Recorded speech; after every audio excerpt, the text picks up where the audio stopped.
Oh, how fabulous.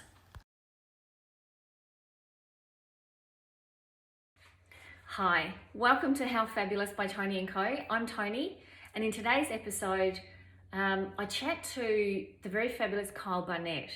Now, Kyle and I met many years ago through the advertising industry. We've worked on many a project together. He is a stylist and me as a producer. And he's gone through lots of different, I guess I would call them phases of doing different kinds of styling. And at the moment, he has a very fabulous vintage store, and we'll have all those details. Outside of that, Kyle has had a really tough few years, and we go into that health-wise and the loss of the love of his life, and he's so candid about it, and he's so lovely, and I think you will love hearing his story about how he started many years ago and did a whole lot of stuff and went all over the world and then came back here. And I'm glad he did, because I don't want him to go anywhere because he's so fabulous. So there you go, Kyle Barnett. I hope you enjoy this episode as much as I enjoyed catching up with this beautiful man. Hi, welcome to How Fabulous by Toni and Co. It's not cold here. It's fine. No, actually, it is actually really cold in the studio. We're at Gale Street Studios today, and the heat is on though, and it will eventually be warm. But I have dressed it appropriately for the cold. But my friend Kyle here has dressed on point, and he's all toasty warm over there. Bastard. Anyway, so welcome to How Fabulous by Toni and Co. I'm Toni, and my fabulous guest here today is Kyle. Welcome. Thank you. Nice to be here. And how good was that plane going over as well? I don't know if we could hear Perfect that. But it doesn't matter. It doesn't matter. We are very casual here. It's natural. It's natural. I feel like I do actually really need gloves on though. I'm so cold. Really? It's like ice cold. But anyway, that's another thing. So welcome, and it's been a little while since we've actually... It's been a long while, yeah. Since we've actually seen each other in like the flesh. Yeah. Because we used to see a lot of each other. That's right. So I'll kind of go way back to when I remember first meeting over the phone. And I actually remember I was in Sydney. Right. And you rang and you needed... Do you remember? And it was you were looking for a producer, I think, for a job. And you said, oh yeah, it's Kyle, and and Jack would have been this high. Right. So it was, like at least 10 years ago. You've got a better memory than me. I thought it was at 80 Studio that we first met, but no. No, you rang first, and then we had to do something together, but then skip forward to 80 Studio. Right. So you were and you still are a fabulous stylist, although you sort of, we'll get into that. But when you and I met, you were doing a lot of advertising styling. Yes, that's right. And how did you get into styling? Well, I started as a photographer, which was... Shut up! So this is news. I didn't know that. Is it? No, yeah, I didn't know that. Which is how I met Alan, because he was my first boss. And Alan, you're talking about the person who used to be in this studio. So coincidentally, Kyle, we're at Gale Street Studios in Brunswick East, and Kyle used to work here with the previous owner, Freaky. Who was my first boss when I came out of college and started assisting photography. Yeah, I really didn't know that you were a shooter. Yeah. Oh my God, so you studied. I studied photography. Where did you study? At Philip Institute in Bundoora, which is now RMIT. So I did more of an arts-based course, but was always interested in the advertising part of it. But back then, they didn't sort of tell you, well, probably back then, there wasn't such thing as stylists unless you worked on a really high-end shoot. Yeah. So photographers often did their own bits and pieces and stuff. So it wasn't until I was shooting at the studios and we started having stylists come in, and I was like, well, that's what I really wanted to do. Yeah, hold my camera for a minute. I'm just going to get in there and do that. I didn't really want to do the lighting as such. I wanted to put things together and make them look good. Yeah, right. And so that's when I discovered styling and decided, yep, that's what I want to do. So did you actually practice as a while earning a living being a photographer? Or were you just sort of more assisting first? No, I was assisting and then got promoted into photography within the company. Yeah, right. Yeah, so I was shooting. So was it advertising stuff you were doing? Yeah, Maya, Target, Kmart. This is all news to me. All that sort of stuff. Yeah. Right. And so that's what makes you such a good stylist as well, because you do have that kind of the photographic eye. Yeah, yes. And the composition and knowing how you're going to light it, and then as well. There you go. So that's a fun fact I learned today. I didn't know that about you. Which is why I always like to look. Well, you don't look through the camera so much anymore, but I always loved to look through the camera for composition, but now it's all on screen, obviously. But So how did you, so you're shooting, looking at all these stylists going, out of my way, I'll get in there and do that. Yes. So when did you decide that you were going to make that sort of transition over and put the camera down and go full on into styling? When I'd kind of just needed to do something else, you know, so I just started doing some testing photographs with Adi, who was a new photographer at the time, and was wanting to do tests and stuff as well. So we started testing together and ended up working together for years and years. Yeah, so that was a really nice combination. It was. You know, he was kind of up and coming and you were going, this is my new thing. That's right. I think that's the best way to get into the industry too, is to work with somebody, start testing and doing stuff. It was somebody who's kind of on your level, and then you kind of grow and move together. Because all the established ones have their stylists they like to use all the time. And And I guess that's the thing about you know, working with different, you know, in the ad industry, you often, that's a slab. Sorry. I thought it was me for a second, thank God. Sorry about that, I'll call you back. Sorry, professional. It's so loose here. Totally lost my train of thought now. No, so that's the thing with when you're working in the ad industry, I guess, or in any industry, it is great to have to work with people that you trust. And they get your vibe. It's all about the relationship. It is, and how you work with somebody and vibe off them, and you know, if you're similar people, or and can create magic or not, and sort of, you know, I found over, you know, being in the industry so long, working with lots of different crew as a producer, you do get to work out really quickly who you can rely on for that particular kind of look and feel, but who is also going to work really well in a team. Because you can be the best of in your field, but if you're a dick, and you don't get on with everybody, correct, then that's not going to happen. That's right. And we kind of hit it off straight away. Oh my God, straight away. The same sort of sense of humour. And well, I think I would find it really hard that anybody actually didn't get on with you. Really? Me, I can kind of understand. I am a bit prickly, but that's a part of you know, the job that I did. I had to be mother to everybody and get shit happening. So I was always, you know, fair but firm, as fun as I could be, but I had a job to do. I had 37 people that I need to organise, so you can't always be fabulous. But the thing with the industry too is that you're dealing with a whole bunch of people who are all creative. So there's a lot of And they all have their vision, right? So I have my idea of how I want it to look. Photographer has their idea. The art director has their idea. Then the creative director might swan in and go, actually, art director, no. So you've all got to kind of and then the come clients to as well. And oh my God, don't talk about the clients. Let's talk about the clients. They're the ones that don't have a clue. But they might come in and decide that they do have a clue and want to change something after you've crafted something for hours. Right. Yes.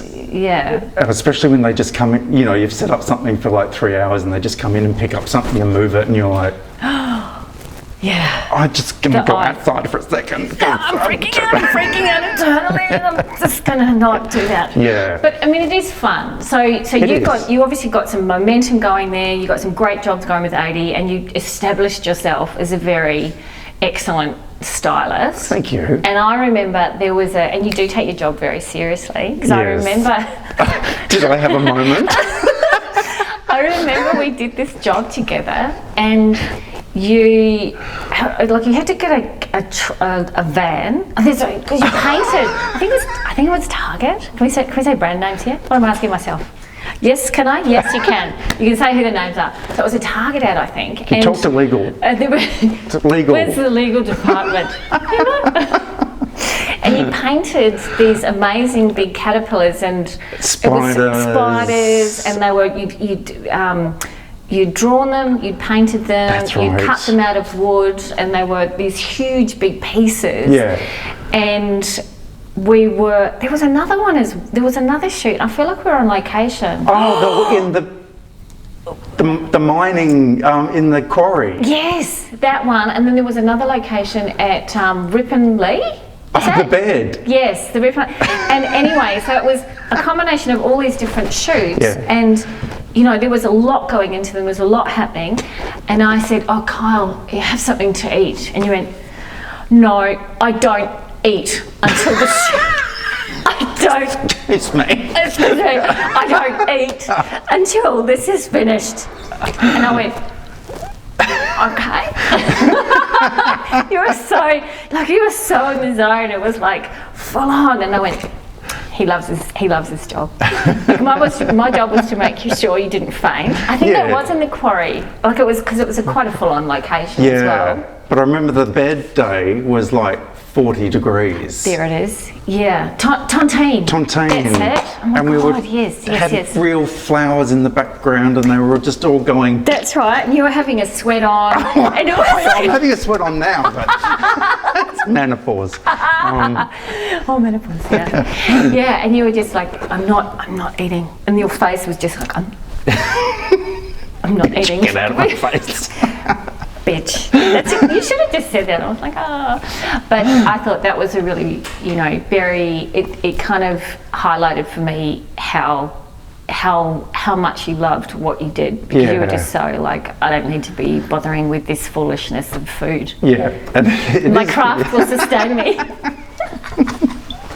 I'm an artist, I'm working. You were. Oh, look at me leaning over so far to get this flipping water, because we have not enough budget to get a table that's a little higher. But it does highlight the importance of that team, and a team that you trust to work with as well. And that's why photographers and people stick with their same teams so often, and it's hard to break in, because they know they can rely on that person. Just say, this is the job, get it done, and it will be done. They don't have to worry and call you and go, "Are you on track?" La la la. Yeah. I agree with that, and that's still today for me. You just want to be able to rely on your people, whatever it is. And you would be one of those people. If we had a huge shoot, I would go, "I don't care what you're doing. You just need to come and be part of this, and it'll get done."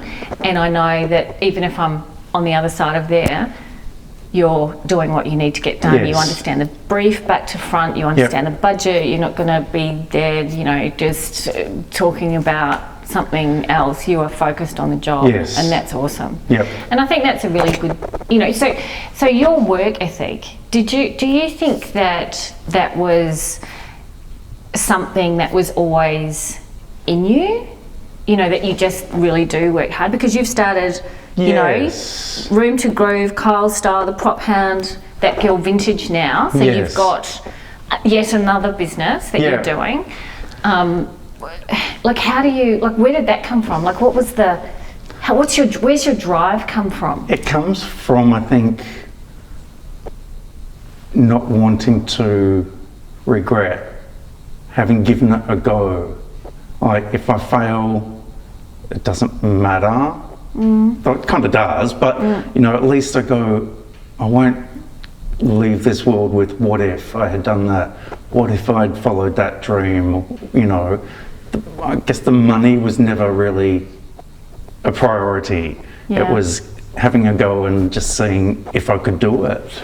Yeah. Yeah. So, and just trying new things. Life's too short, I think.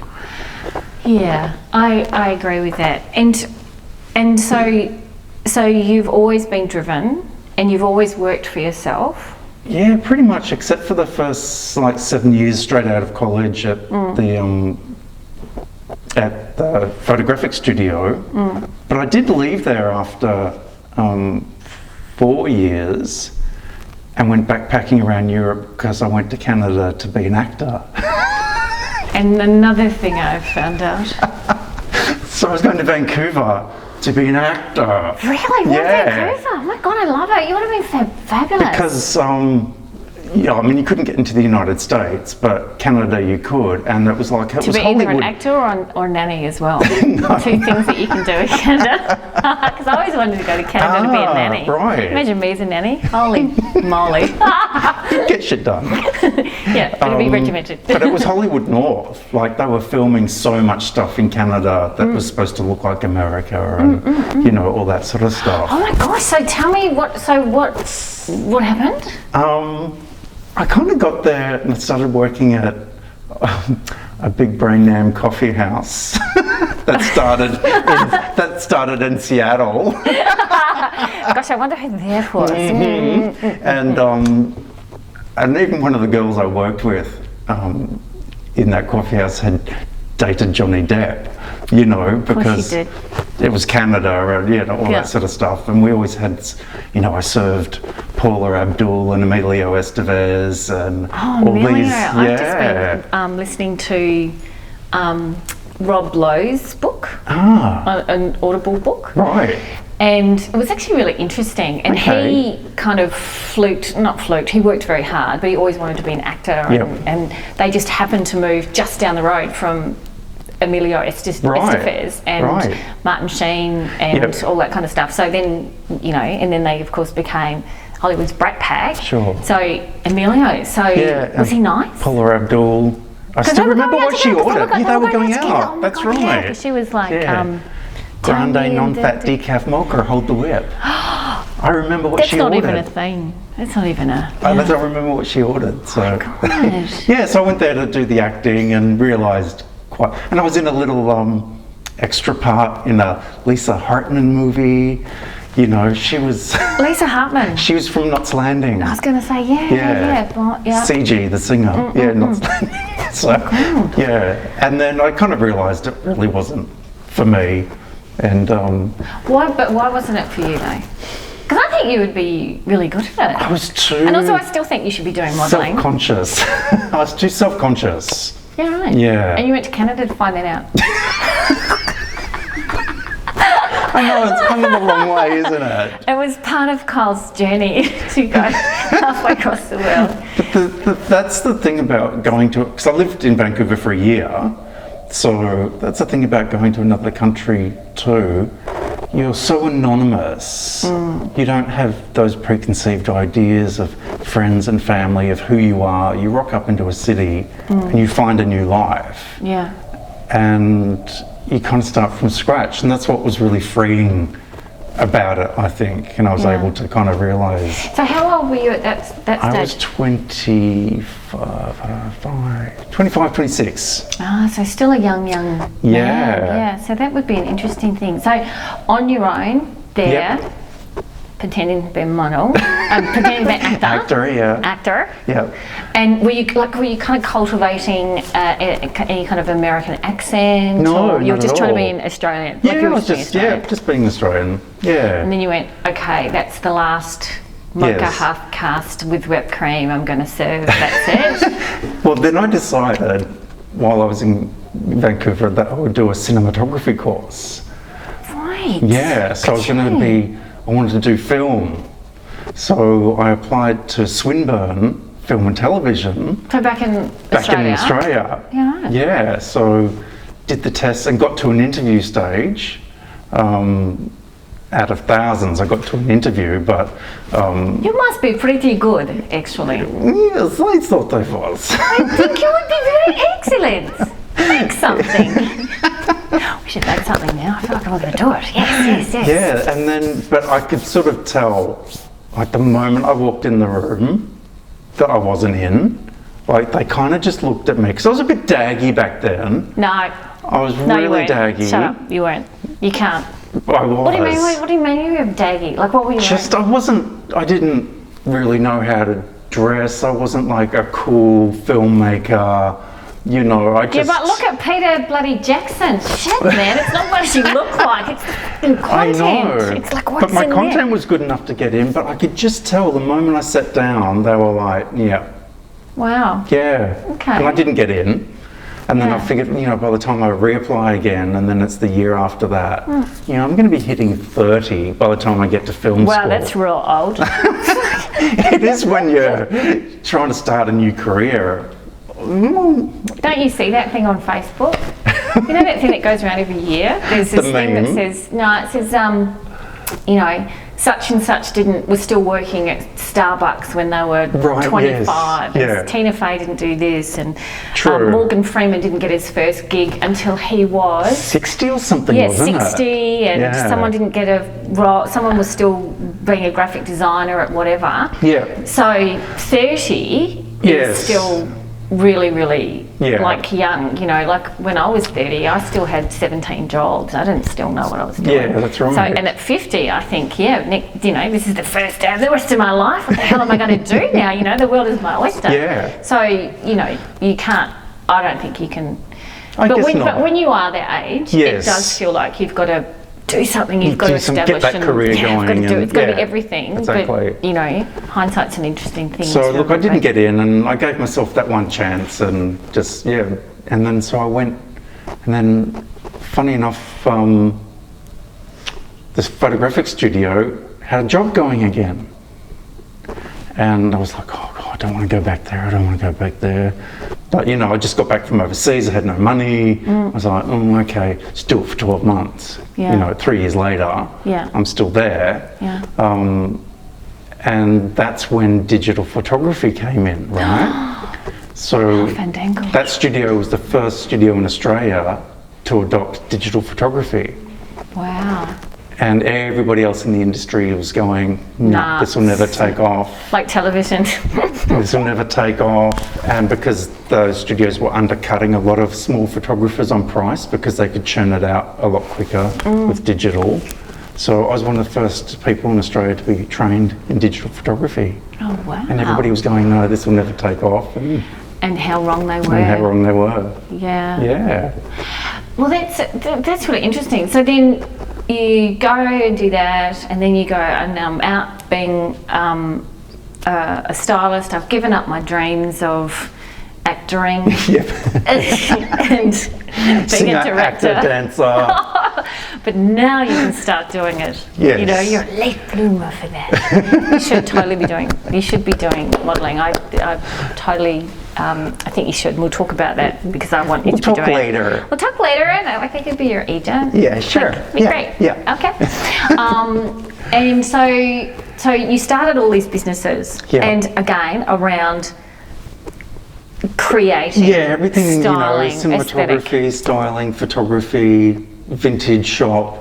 It's all kind of, Because you do have that kind of like everything you've done, like so that your current business is That Girl Vintage. Yes. And we'll put all those handles and stuff on the post. But That Girl Vintage is literally about vintage clothes. yes, and a few bits and pieces, but mostly vintage clothing. Mostly vintage clothing. The Prop Hound, it was a whole lot of, you know, quite an eclectic mix of Props for hire, for, backgrounds, yeah, everything. for photographers, stylists. You're like a bowerbird, aren't you? Yeah, so that was good, but hard work. Yeah, a lot. Hard work, especially on your own.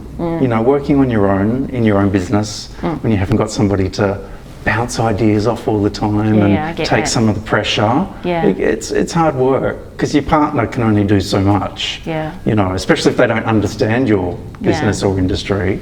So yeah, working on your own is really hard. But yeah, so that had to close. Yeah. But so you're kind of you're drawn to that kind of flavour of things, aren't you? Yes, definitely. Always have been. Yeah. Always have been. Like even when mum and dad were getting rid of stuff as a kid, I'd be like, no, don't throw that out. Yeah. Keep that. I want to keep that. It's grandma's old thingy or whatever. Yeah. I was always like, no, keep that. Yeah. Yeah. But those I was talking to, do you know Lisa O'Reilly? No. She's a beautiful interiors and food stylist. Okay. And oh yeah, maybe I do. You would. Yeah, There's no way you wouldn't. I met her through doing Country Road. And she has a particular style. She's kind of got a similar flavour to you, but she doesn't do clothing and things like that. But we were talking about this very thing of not just buying into a trend or you know, what's in fashion or whatever. Especially as you get older, you really start to gain, I think, an understanding of what your actual style is. Yes. Not what your fashion is or what is in fashion or, you know, what people want to see. Yeah. You know, do you think you're more inclined to go, this is what I like doing, this is what I'm drawn to? Yeah, and absolutely. if you don't like it, that's okay. Yeah. You don't need to do that. And, absolutely. And then finding those precious things, like the stuff that your parents had, and she did the same. Her mum passed recently, and she found herself decluttering and downsizing, and we did the very same thing. And this is why we were having this extraordinary conversation about, you know, letting stuff go and holding on to things that actually do really mean something, that are precious. For sure. And just because they don't, you know, they may not be, you know, look like it's all from a Freedom catalogue or something like that. It's not meant to. Stylists and producers, we're kind of always bound by fashion, what's in fashion, you know, a client. And briefs, and clients are like, oh, this is in fashion, we've seen this overseas and we want to do this. So you're always kind of having to keep up with fashions and trends, and there's not many clients or directors who would just be like, do whatever you want, doesn't, you know, it's always to a brief. So yeah, now, yeah. You just go, this is how it is, this is what I how want it to is, do. yeah. But also, you know, I can imagine your home as well would be a place where you just put out, and my house is the same, and people walk into it and go, holy shit, there's so much to look at, oh my God, it's crazy. But I love it, because everything means something to me. Yeah. And it is precious stuff out, and you would be I've got a big no eclectic mix of bits and pieces from all parts of my life and people, and yeah, it doesn't always have to be new, and stuff I've picked up off the side of the road and fixed up, and they're the best bits, and stuff I buy at auctions, you know, which I bought something at auction the other night. That's when I was trying to text you and you're like, I'm at a vintage auction actually. Excuse me. Sorry, Kyle. Call me back later. Yeah, and I ended up keeping it for myself and putting it on the wall. I bought it for the stall and put it on the wall. Yeah, but then you can just turn that over. Exactly. And just keep it going. Yeah. And so what do you think that you're, you know, like where does this business go? So you only sell online, or do you sell at a stall? At a vintage market in Fitzroy. So what's that all about then? So it's a permanent market with probably about 50 different stalls called Lost and Found, and you have your own space and you set it up and sell whatever you want, and then people just pick the pieces and go to the front counter and pay for them, so you don't have to be there the whole time. And I can go in and style and fluff and visual merchandise, and I can go vintage shopping, and my time is my own, and I get to do all those things, you know, and I get to take photographs of the stuff to put on my Instagram. So you're living the dream. So I'm doing photography, I'm doing styling, I'm doing visual merchandising, I'm hunting for vintage. I love it. The stuff that you love. This is heaven. This is heaven for you. Yeah. And so do you think you're just going to not just, but do you think you're going to continue doing this for as long as Yeah, absolutely. you possibly can? Yeah, I love it. Do you think you'll make would you do it at another location, or how does it grow, or Possibly. is it just You can, there's so many of these markets around that if I want to get another stall somewhere else, or... I think we've got one of those down by, literally around the corner from us, on that side of town. Have you? There's It's Waverley Bazaar. 3196 or something. Ah, that sounds familiar. Market 3196. Yeah, Market there's a few of 3196. them popping up now. So yeah, I could expand that if I want to. So you could come down and hang in our hood. Yeah, all right. I would like that. We could have a coffee and everything. Yes, that Yeah, no, it's a perfect job for me. It really is. I'm my own boss again. Yeah, and that's I nice. don't need to answer to anybody. Don't have to get up at a certain time. I just, yeah, Work your own hours. it's perfect. Yeah, because life's too short. Yes, and on that, because you have, and I know you've kind of probably always had that kind of vibe about you, that you just get on and do stuff, and I'm going to change and move, and I'm doing this, I'm doing that. But you know, you've culminated all of these things that you love doing. You had very sadly lost your Partner, yeah. love of your life Yep, Gerry. Yeah. not so long ago. Not 2 years next month. That's still very raw, though, isn't Yeah. it? I mean, people go, "Oh yeah, 2 years ago." It's Yeah. not. You're here to say it's Yeah, not. that's right. No, it feels like he's still at home or at work. Yeah. There you go. There you go. Grief's an interesting. It's a journey because it's never over, is it? No, that's right. No. And you It just takes different forms. every day. Yeah. Sort of like the grief, you know, it starts off the grief is all encompassing. Then you start to rebuild life back around it. So the grief is always there. But it's just a little bit further away, but it's always there. Yeah. And is that sort of made you, because you know, after, so did you start this business after Gerry passed, or was that going on before? No, it was after Gerry passed. Was that part of your healing, maybe? It is definitely now, but it wasn't like a preconceived idea of, you know, it just sort of happened because I had the prop hound, right? And I had that for nearly 3 years. And then I got diagnosed with prostate cancer, as you remember. So then I had the surgery for the prostate cancer. And then 4 weeks later, Gerry was diagnosed with pancreatic cancer. And then 4 months later, he was gone. So yeah, that was 2019. So the rest of that year was just lying under a blanket on that couch. I don't know how, you know, it just sort of feels not even right to be trying to say something to you. And I remember at the time we talked and I said, I actually don't know what to say. No, because there's nothing you can say. There is nothing to say Yeah, that's that right. could possibly help, be of comfort. You know, it's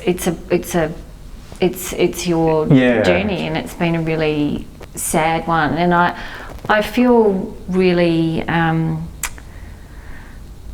I feel so glad though that you have decided, or you know, you're still moving forward. Yeah. And you haven't, you know, because there's, I would imagine, and I don't, you know, you don't even, when you hear of somebody's partner, their life partner passing away, you kind of don't even want to go there in your head. I think that's part of it as well. Yeah. The fear of going, oh, what if that happens to me? Yeah. I can't say anything. I don't want to do it. I don't want to think about it. I don't want to do it.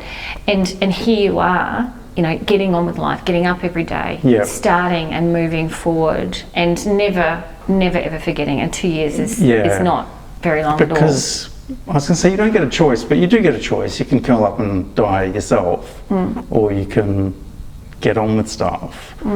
And Gerry was very stoic and very pragmatic, and every time he was dealt something, you know, he got on with it and never complained and just took it on the chin. And I think after being with somebody for 23 years, you kind of learn and take on part of them as well, and you learn, you know, I wouldn't have reacted that way a long time ago, but after being with him, I think he taught me a lot in that sense that, you know, you just get on with it.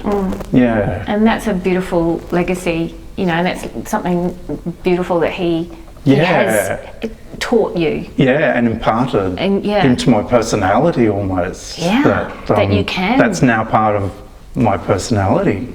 Oh, I wish I got to meet him. Oh. I wish I got to meet him. He was a high school teacher, so... And he was a very good teacher. He was very good. Beloved, wasn't he? Yeah, he really was. In the whole community. Yeah.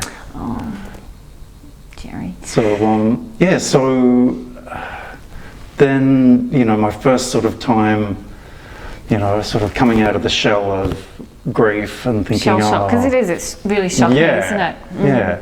And it's a different, you know, there's so many different kinds of grief, and there's the one where, you know, people are snatched away from you really quickly, like you're in an accident or something, and then there's the one where they tell you, sorry, there's nothing else we can do. You've got 3 weeks left to live. Like a bad TV movie. Yeah. You know. And it must be surreal. And is surreal. Thing, you know, like, I remember when my dad passed, he was given a year. Yeah. And that in itself was quite shocking. So you sort of go through this stage of grieving ahead of time, like having that pre-grief. Pre-grief. Yes. Like, fucking what you is start that? grieving straight away. Yeah, straight away. And then it was almost to the day that he passed away. And then I remember afterwards, not many people reached out, and I think now, like, it's, you know, having a parent pass away. He was my stepdad, but he basically raised me, and it was a terrible thing, because not only are you grieving for yourself, but you're grieving for, you know, my mother who had lost the love of her life. That's which right. You would understand about that, and you've lost your dad as well. Yes. But it's just an enormous thing that unless you've experienced it, and I'd had friends that had had their parent pass away before, and I'd never really understood. I thought I understood, but until that happens to you, you just don't. That's right. Do you? You know, it's and then I thought, oh fuck, I can't believe I never said anything. I can't believe and nobody would. It was really something. People don't know how to react. You know, with grief of different kinds, and then should I say anything? Should I not say anything? Yeah. What do I do if they just start? Is it better if I crying? just let them, you know, have some peace? But then, on the other end, you're thinking nobody's rung me and nobody cares, and that's just because everybody's kind of just weird about it. Yeah, and I think our society as well doesn't let you just collapse, or doesn't let you express grief the way sometimes you want to. That's right. Like, I remember sitting in, and I think I've said this before, like, you know, just sitting somewhere and starting to cry uncontrollably, because the grief wells up and it comes out, and it hits you when you least expect it. Awkward. Yeah. Right. Awkward. Yeah. And you know, with you, and how did that happen? You know, were you just out? All the time. All the time. I was. We used to sometimes go up to one of those big shopping centres in the north. What was that? On a Friday night. And we'd always grab some sushi or whatever, you know. And I'd gone up there one night and sat down without thinking in the same spot that we always sat with my sushi. And then I just lost it. Oh, God. And like I sat there for like 20 minutes just bawling my eyes out like a crazy person. Yeah, you know? But it's actually not crazy and at all. I didn't expect it. It's grief. Yeah, that's right. It's real emotion, and and people would have freaked out. They wouldn't have come near you. Yeah, that's right. I would have. Especially that shopping centre. Yeah.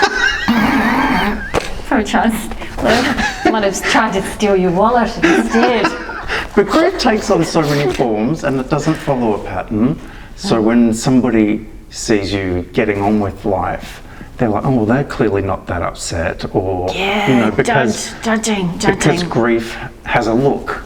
You're run down, you're dishevelled, the house is a mess, you know, you can't get out of bed. Yeah. But if you're not, for most people, that's what grief is supposed to look like. But if you're not, then it's like, oh, they must be okay, you know. So it's, I think people just generally don't know how to kind of act and respond, and I don't think it's because they don't care.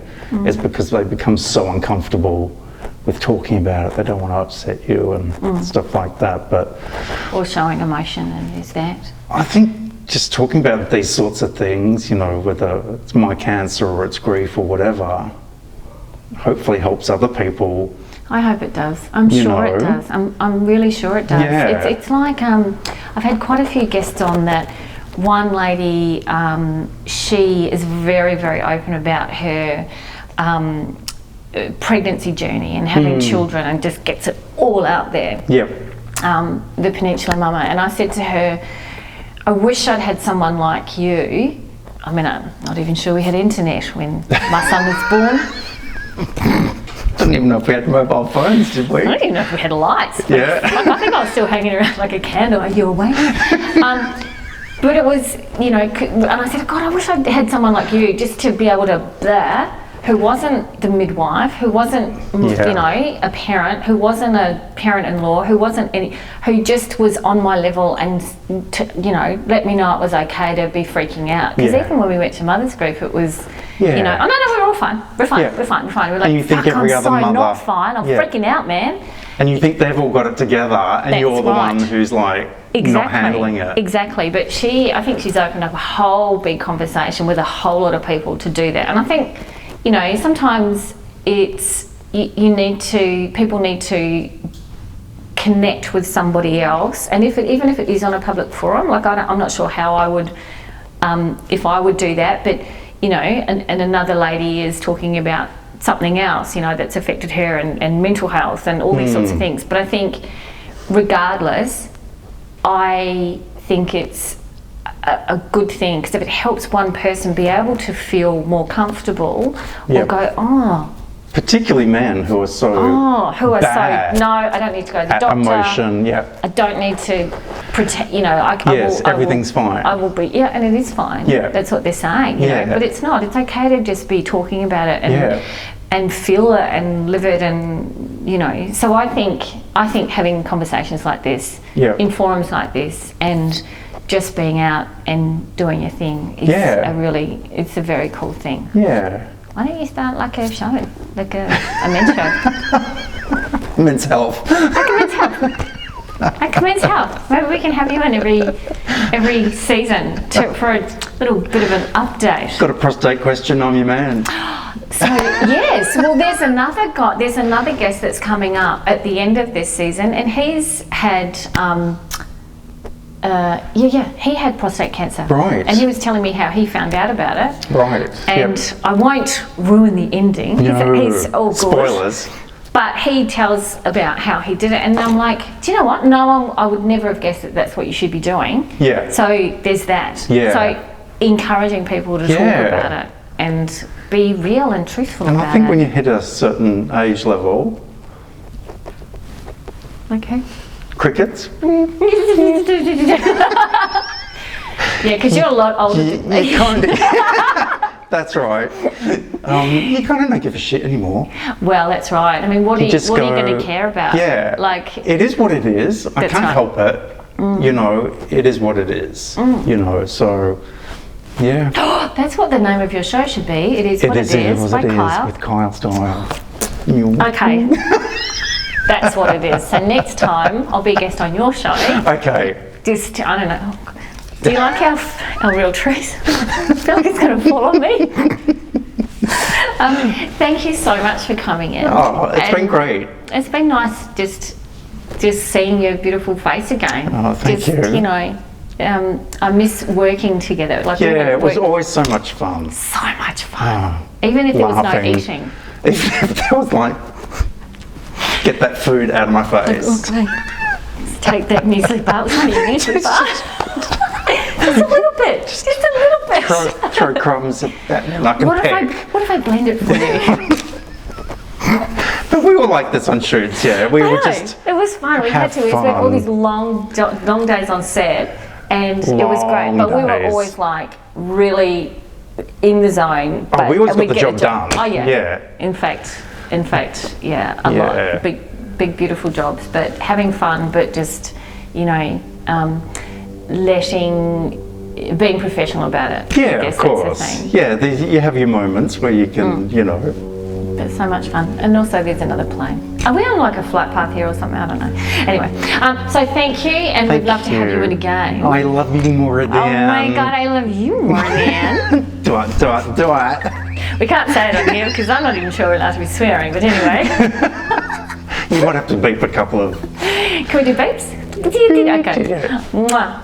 Love you. Thank you so much. Love you more than More than. And that's it.